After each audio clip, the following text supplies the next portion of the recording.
Bismillahirrahmanirrahim. Assalamualaikum warahmatullahi wabarakatuh. Alhamdulillahirabbil alamin wassalatu wassalamu ala asyrafil anbiya'i wal mursalin wa ala alihi wa sahbihi ajmain. Rabbi shrahli sadri wa yassirli amri wahlul 'uqdatam min lisani yafqahu qawli.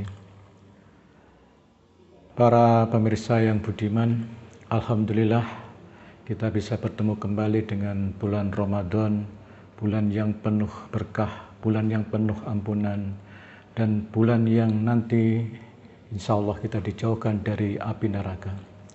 Jadi secara definisi mungkin sudah dijelaskan oleh para mubalik yang terdahulu bahwa puasa itu adalah menahan diri dari makan, minum, dan juga dari syahwat selama mulai dari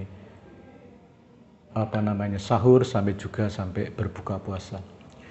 Tetapi banyak juga bahwa ternyata di antara kaum muslimin atau di antara kita yang dalam melaksanakan puasa itu ternyata hanya mendapatkan yang namanya haus dan lapar saja. Jadi seperti sebuah hadis, kam min shaimin laisa lahu min samihi ilal ju' wal atas. Berapa banyak orang yang dalam berpuasanya hanya mendapatkan lapar dan dahaga. Karena apa? Karena mereka dalam berpuasanya tidak bisa menghindari dari hal-hal yang membatalkan puasa. Dalam kitab Ihya Ulumuddin, Imam Ghazali membagi tingkatan orang berpuasa itu menjadi 3. Yang pertama adalah shaumul am, kemudian yang kedua adalah shaumul khawas, kemudian yang ketiga adalah shaumul khawasul khawas. Yang pertama adalah puasanya orang yang awam atau orang yang umum, orang yang biasa.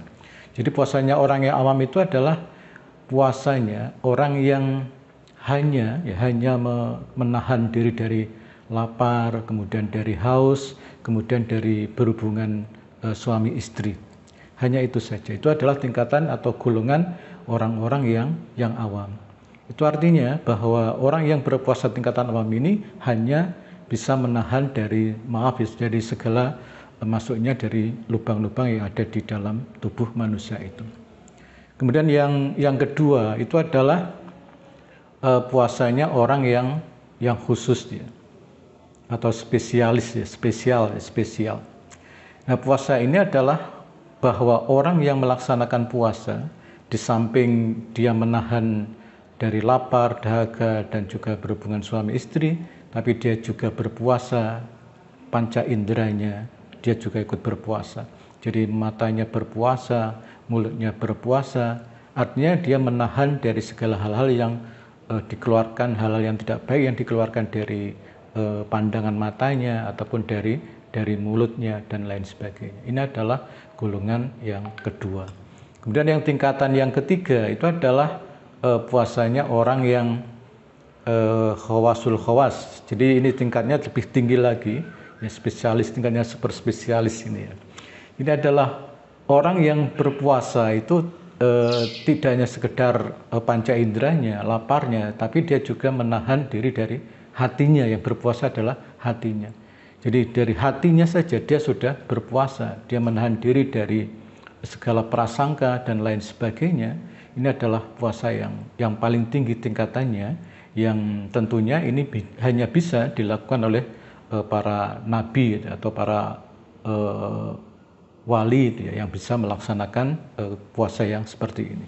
Nah, bagi kita tentunya, bagi umat Islam yang pada umumnya seperti kita semuanya, itu paling tidak kita bisa melaksanakan puasa yang nomor 2 lah ya. Mudah-mudahan bisa melaksanakan yang tingkatan kedua. Jangan sampai kita melaksanakan puasa yang awam, tapi bagaimana kita meningkatkan kualitas puasa kita menjadi orang-orang yang mampu menahan diri dari segala hal yang membatalkan puasa, baik dari laparnya, kemudian minumnya, hausnya, dan juga berkumpul dengan suami atau istrinya, tapi juga bagaimana dia pandangannya, kemudian mulutnya, pendengarannya itu juga ikut berpuasa.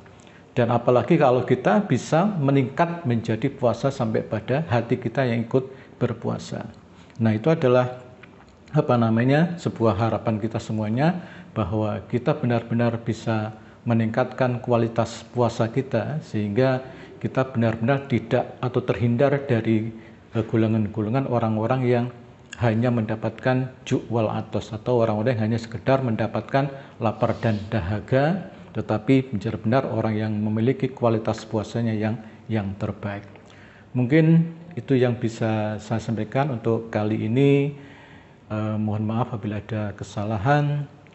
Akhirul kalam, wallahul muwaffiq ila aqwamit thoriq. Wassalamualaikum warahmatullahi wabarakatuh.